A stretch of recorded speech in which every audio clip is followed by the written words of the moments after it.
देश के सभी किसानों को बधाई देना चाहता हूं कि देश के प्रधानमंत्री, जन जन के नेता, किसानों के हितैषी माननीय नरेंद्र मोदी जी ने किसानों की आय को बढ़ाने के लिए, किसानों की आय दोगुनी हो, इस पुनीत कार्य को करने के लिए लोकसभा के अंदर बहुत ही महत्वपूर्ण विधेयक पेश किए गए। और आज मैं ये कह सकता हूं कि देश के प्रधानमंत्री जो लंबे समय से किसानों के हित में निर्णय करने की जो उन्होंने ठानी थी, एक संकल्प लिया था, वो लोकसभा के अंदर ये 2 बिल पेश हुए और तीसरा संशोधन हुआ। उससे किसानों को एक बड़ी आजादी मिलेगी, किसानों की राह प्रशस्त होगी उसकी आय बढ़ाने के संबंध में, और जो एक बंदिशें किसानों के ऊपर थी वो बंदिशें दूर होंगी। इसके लिए देश के किसानों को बहुत बहुत बधाई और प्रधानमंत्री जी का बेहद आभार। अब किसान न्यूनतम समर्थन मूल्य पर भी अपना उपज जो लंबे समय से बेचता आ रहा है उसे निरंतर बेचेगा ही। उसी में किसी प्रकार की कोई छेड़खानी नहीं की गई है। एमएसपी के ऊपर वो लागू थी, लागू है और लागू रहेगी। मैं यह बताना चाहता हूं कि जो एमएसपी है वो एक प्रशासनिक आदेश था, एक एडमिनिस्ट्रेटिव आदेश जो 1965-1966 के आसपास लागू हुआ और किसानों को न्यूनतम समर्थन मूल्य के संबंध में आज भी जारी हो रहा है और आगे भी चलेगा। ऐसा देश के प्रधानमंत्री माननीय नरेंद्र मोदी जी ने संकल्प के साथ पूरे देश के किसानों को आश्वस्त किया है। और एक जो कॉन्ट्रैक्ट खेती के बारे में जो बिल के बारे में बताया है, 10,000 से अधिक एफपीओ बनेंगे पूरे देश के अंदर। 1,34,000 करोड़ से ऊपर का एक कृषि क्षेत्र के लिए एक विशेष बजट रखा गया है और उससे किसानों को एक बड़ा लाभ होगा। अगर किसान को अपनी फसल को न्यूनतम समर्थन मूल्य पर मंडी में बेचना होगा तो वो मंडी में जाएगा, उसके लिए स्वतंत्र है, मंडी भी रहेगी, न्यूनतम समर्थन मूल्य भी रहेगा। और वहीं अगर उसके एफपीओ के द्वारा, समूह के द्वारा, क्योंकि छोटा और सीमांत किसान हमारे देश में बड़ी संख्या में ज्यादा है, उसको अधिक मूल्य मिल सके उपज का, इसके लिए वो स्वतंत्र होगा अपने वन नेशन वन मार्केट के अंतर्गत कि अगर उसको जिस प्रदेश में, देश के जिस कोने में अधिक उपज का मूल्य मिलेगा वहां वो उसे बेच सकता है। पहले इस कार्य को व्यापारी किया करते थे, लेकिन अब किसान को यह अधिकार दिया गया है कि वो अपनी उपज का खुद मूल्य तय करेगा और उसके हिसाब से एक एग्रीमेंट के माध्यम से, एक रजामंदी के माध्यम से, जो पहले भी रजामंदी बटाई के नाम पर होती थी, उसको एक लीगल रूप दिया गया है और उससे एक बड़ा लाभ किसानों को मिलेगा। भंडारण के क्षेत्र में भी किसान को राहत रहेगी। आने वाले समय में कोल्ड स्टोरेज और वेयरेज हाउसेस की संख्या खुलने में ज्यादा रहेगी। अब वो कितना भी भंडार अपने अन्न का कर सकता है, अपने अनाज का कर सकता है। किसान रेल के माध्यम से भी आज देश के किसानों को एक बड़ा लाभ केंद्र की सरकार ने, देश के प्रधानमंत्री माननीय नरेंद्र मोदी जी ने दिया है और आने वाले समय में देखेंगे अभी भी उसका लाभ मिलना प्रारंभ हो गया है। जिन्होंने एफपीओ पहले बना रखे हैं, किसानों के छोटे छोटे समूह, ग्रुप्स वो इकट्ठे होकर दिल्ली तक अपने सामान को, अपने माल को, अपनी उपज को बेचने का काम कर रहे हैं और अधिक लाभ कमा रहे हैं। उससे बिचौलियों को एक जो अन्य प्रकार का पैसा जाया करता था वो समाप्त है, उसमें बहुत कमी हुई है और अब सीधा सीधा पैसा किसानों के खाते में, जिस प्रकार से प्रधानमंत्री किसान सम्मान निधि तो सबसे पहले माननीय प्रधानमंत्री जी ने देश के किसानों को दी थी, वो देश में किया गया पहला कार्य था किसानों के हित में, जो माननीय नरेंद्र मोदी जी ने किया। और 6,000 रुपये किसान के खाते में आज सीधा सीधा जा रहा है, उनको मिल रहा है और बीज के लिए और छोटे मोटे अपने खर्चों के लिए आज उसे किसी दूसरे के दरवाजे पर जाने की आवश्यकता नहीं है। किसानों के क्षेत्र में, किसानियत के क्षेत्र में गांव की उन्नति हो, गांव, गरीब किसान, मजदूर और छोटा दुकानदार जो गांव में किसान समाज के रूप में जाना जाता है, उसके उन्नति के रास्ते खुले, इसके लिए एक प्रभावी विधेयक लोकसभा के अंदर दिए गए।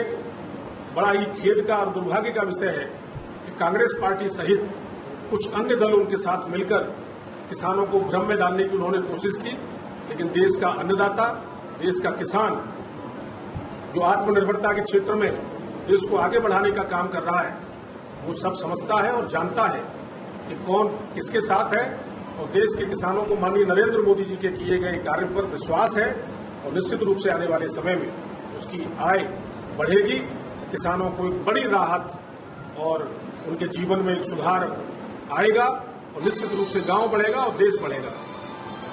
और मैं यहां पर यह भी कहना चाहता हूं कि पिछले दिनों कांग्रेस के लोगों ने अपना असली चेहरा दिखाया, इंडिया गेट पर ट्रैक्टर को जलाने का काम किया। वो अलग बात है कि वही ट्रैक्टर उन्होंने अम्बाला में जलाया और उसको लेकर वो वहां पे आ गए, ये भूल गए कि ट्रैक्टर किसान का इतना बड़ा साधन है, उसकी रोजी रोटी है, उसी के माध्यम से वो अपनी आजीविका चलाने के लिए खेत में काम करता है।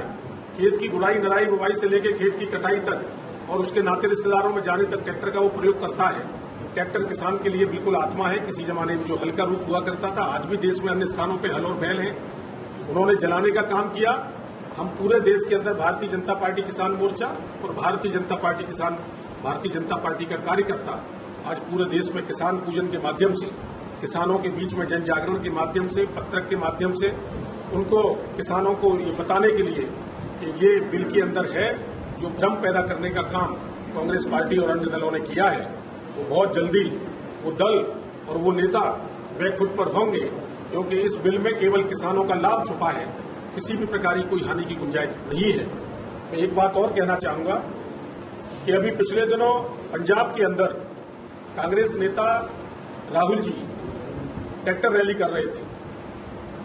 ट्रैक्टर पर कैसे बैठा जाता है, सोफा सेट लगाकर वो ट्रैक्टर पर बैठने का काम कर रहे थे और अपने बयान में ये कह रहे थे कि आने वाले समय में ये जो बिल है, जो भारतीय जनता पार्टी और केंद्र की सरकार ने, माननीय नरेंद्र मोदी जी ने किसानों के हित के दिए हैं, उनको वो कूड़े मैदान में फेंकने की चर्चा कर रहे थे।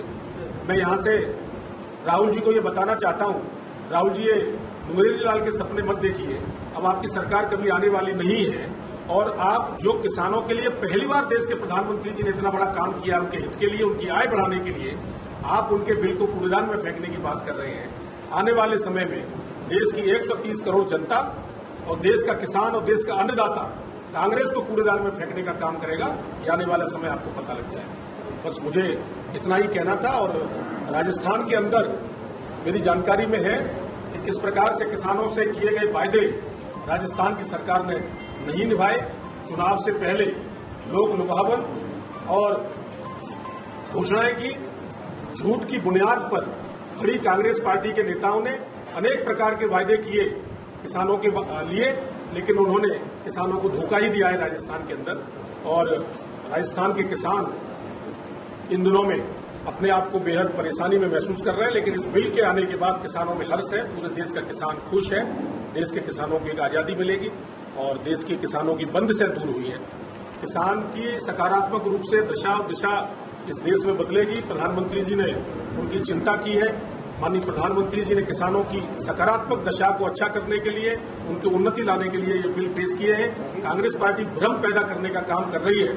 आने वाले समय में कांग्रेस के नेता बिल्कुल बैकफुट पे होंगे और देश का किसान नरेंद्र मोदी जी के साथ खड़ा है।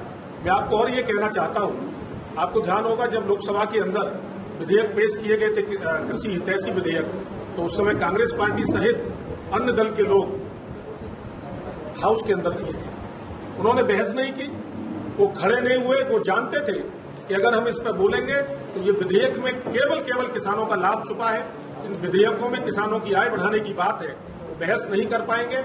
और उन्होंने शुरुआत इस बात से की, राज्यसभा के अंदर माइक को तोड़ने का काम किया, राज्यसभा के अंदर उपसभापति पर हमले करने का एक दुष्प्रयास उन्होंने किया, जो उन्हें नहीं करना चाहिए था। संवैधानिक रूप से उन्होंने कार्य किया। और यही तक नहीं, उन्होंने कोशिश की कि भोला भाला किसान है, हम 370 पर देश को गुमराह नहीं कर पाए। ये लोग, कांग्रेस पार्टी के लोग 370 का भी उस समय विरोध कर रहे थे। उस समय पे ये नागरिकता संशोधन विधेयक का भी विरोध कर रहे थे। राष्ट्र के लिए जो भी कार्य अच्छा माननीय प्रधानमंत्री जी कर रहे हैं, हर चीज का विरोध करना कांग्रेस सहित अन्य विरोधी दल की एक आदत बन गई है।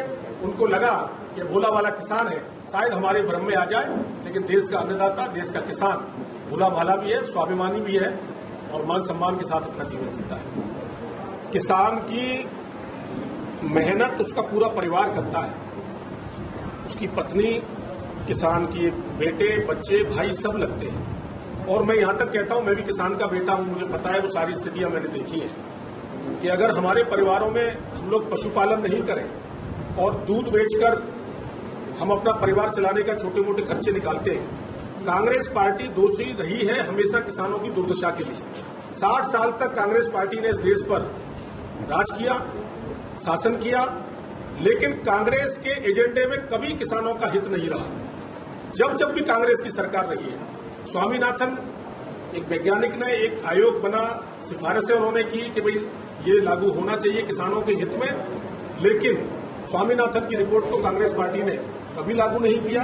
किसानों के लिए, किसानों के हित के लिए कभी सोचा नहीं गया। इतने लंबे समय के शासनकाल के बाद भी पहली बार 2014 के बाद देश के प्रधानमंत्री माननीय नरेंद्र मोदी जी ने किसानों की चिंता की, गरीब की चिंता की, देश के 130 करोड़ देशवासियों की चिंता करके एक जो औसत आय है वो किसानों की बढ़ेगी। आने वाले समय में आप देखेंगे कि जो दर्द किसानों ने झेला है, जो दंश कांग्रेस की पार्टी की सरकारों ने किसानों को दिया है, धीरे धीरे दूर हो रहा है और आने वाले समय में किसानों को इसका लाभ मिलेगा।